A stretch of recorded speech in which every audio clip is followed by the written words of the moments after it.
اهلا ومرحبا بمشاهدي ومتابعي اليوم السابع، معكم في لايف جديد من محافظة الدقهلية، واللي بتشهد حالة من عدم الاستقرار في حالة الطقس والجو. زي ما احنا شايفين اعزائي مشاهدي ومتابعي اليوم السابع، موجة من الامطار الشديدة اللي هطلت على محافظة الدقهلية منذ ساعات، وبدأت على جميع مراكز المحافظة.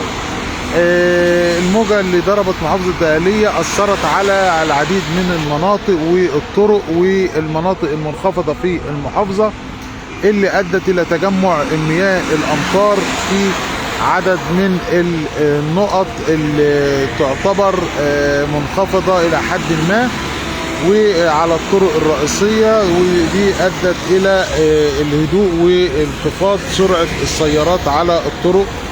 وزي ما احنا عارفين هيئة الأرصاد كانت حذرت من حالة الطقس وهطول أمطار خلال الفترة القادمة إن شاء الله في على مستوى 13 محافظة من بينهم محافظة الدقهلية.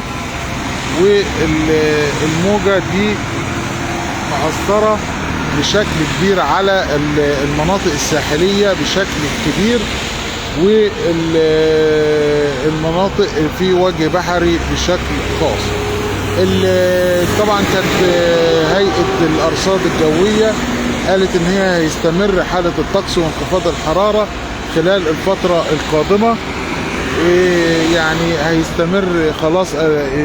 أجواء الشتاء بدأت تطل علينا، واجواء شتويه بارده في محافظه الدقهليه وعلى مستوى محافظات مصر.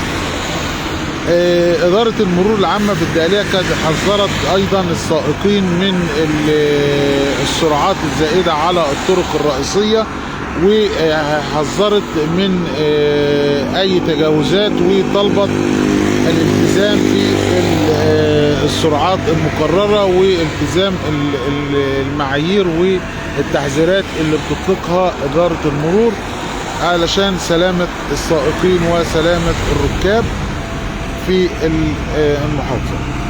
أعزائي المشاهدين ومتابعي اليوم السابع، يعني احنا الآن بعض الأمطار بيضاء مستمرة موجودة برضو بتهطل على المحافظة لحد الآن. زي ما احنا شايفين أعزائي المشاهدين والمتابعين، يعني في أمطار دلوقتي بتسقط الآن على محافظة الدقهلية زي ما احنا شايفين كده، وبتزداد شوية بشوية.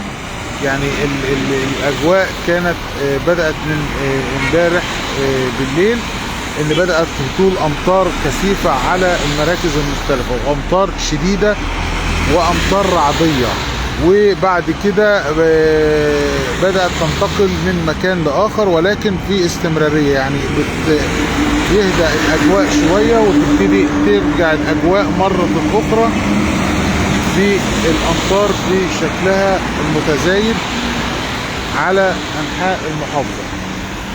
زي ما احنا شايفين الطرق كلها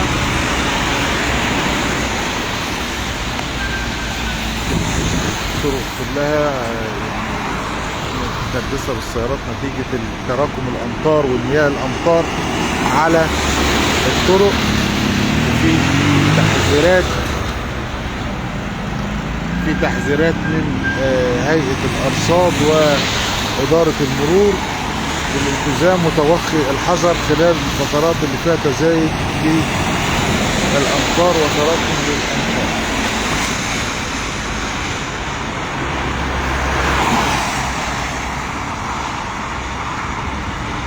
زي ما احنا شايفين أعزائي المشاهدين،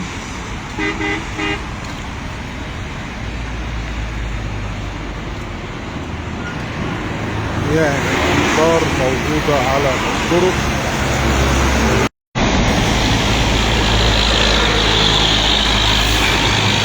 تراكم المياه على الطرق الرئيسية والطرق بمحافظة الدقهلية وبداخل المراكز. وفي المحافظة الدقهلية كان موجه بالاستعدادات ورفع حالة الاستعداد استعدادا شفط وسحب المياه اللي التراكم اللي هي على الطرق والمناطق المنخفضة عشان ما تعطلش الحياة. زي ما احنا شايفين اعزائي المشاهدين ومتابعي اليوم السابع، حالة الطقس والامطار.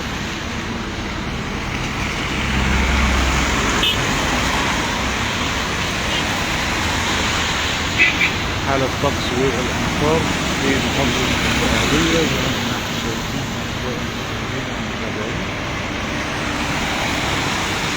المياه متراكمة على الطرق زي ما احنا شايفين، والامطار بتهطل الان على الطرق الرئيسية في المحافظة وتجمعات من المياه. ومحافظ الدقهلية كان موجه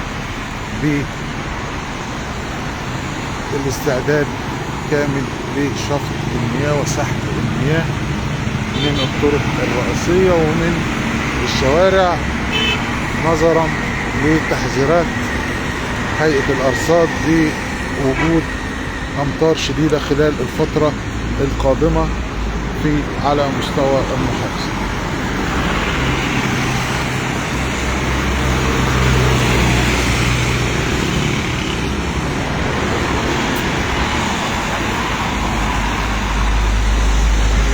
شايفين أعزائي المشاهدين ومتابعي اليوم السابع نتيجة الأمطار